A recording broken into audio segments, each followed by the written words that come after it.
കോടാനുകോടി വർഷങ്ങൾ പഴക്കമുണ്ട് നമ്മുടെ ഭൂമിക്ക്. കാലാകാലങ്ങളായി ഇവിടെ നടന്ന പ്രകൃതി പ്രതിഭാസങ്ങൾ ഭൂമിയുടെ ഘടനയിലും സ്വഭാവത്തിലും മാറ്റങ്ങൾ വരുത്തിക്കൊണ്ടിരിക്കുന്നു. കരയും കടലും മഞ്ഞും മഴയുമെല്ലാം ഭൂമിയെ മറ്റ് ആകാശഗോളങ്ങളിൽ നിന്നും ഏറെ വ്യത്യസ്തമാക്കി.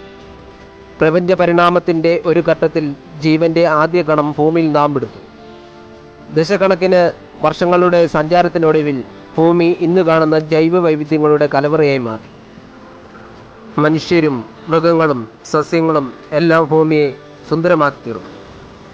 ഏതൊരു ജീവിയുടെയും ജീവിതം അവയുടെ ചുറ്റുപാടുകൾ അഥവാ പരിസ്ഥിതിയുമായി അഭേദ്യമായി ബന്ധപ്പെട്ട് കിടക്കുന്നു. മണ്ണ്, ജലം, വായു, അനുഭവപ്പെടുന്ന കാലാവസ്ഥ തുടങ്ങിയവ ഓരോ വിഭാഗത്തിലെയും പരിസ്ഥിതിയുടെ അവിഭാജ്യ ഘടകങ്ങളാണ്.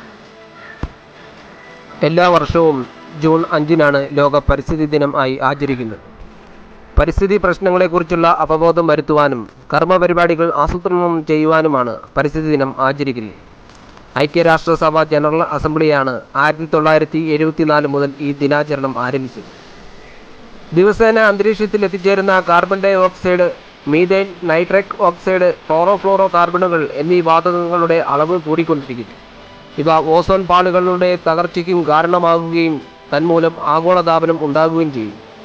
മരങ്ങളും കാടുകളും സംരക്ഷിക്കുക, വനപ്രദേശങ്ങൾ വിസ്തൃതമാക്കാൻ ശ്രമിക്കുക, അതുവഴി ആഗോള പാരിസ്ഥിതിക സന്തുലനവും കാലാവസ്ഥ സുസ്ഥിരതയും ഉറപ്പാക്കുക എന്നതാണ് പരിസ്ഥിതി ദിനാചരണത്തിൻ്റെ ലക്ഷ്യം. കാർബൺ ന്യൂട്രാലിറ്റി കൈവരിക്കുക വഴി ഓസോൺ വിള്ളലിനു കാരണമാകുന്ന ആഗോളതാപനം ഉണ്ടാക്കുകയും ചെയ്യുന്ന ഗ്രീൻ ഹൗസ് വാതകങ്ങൾ പരമാവധി കുറയ്ക്കുവാനുള്ള ശേഷി കൈവരിക്കുകയുമാണ് ഉദ്ദേശിക്കുന്നത്. പരിസ്ഥിതിയെ സംരക്ഷിക്കുന്നത് നമുക്ക് വേണ്ടി മാത്രമല്ല, ഭാവി തലമുറയുടെ നിലനിൽപ്പിന് കൂടി ആവശ്യമാണ് എന്ന് നാം തിരിച്ചറിയും.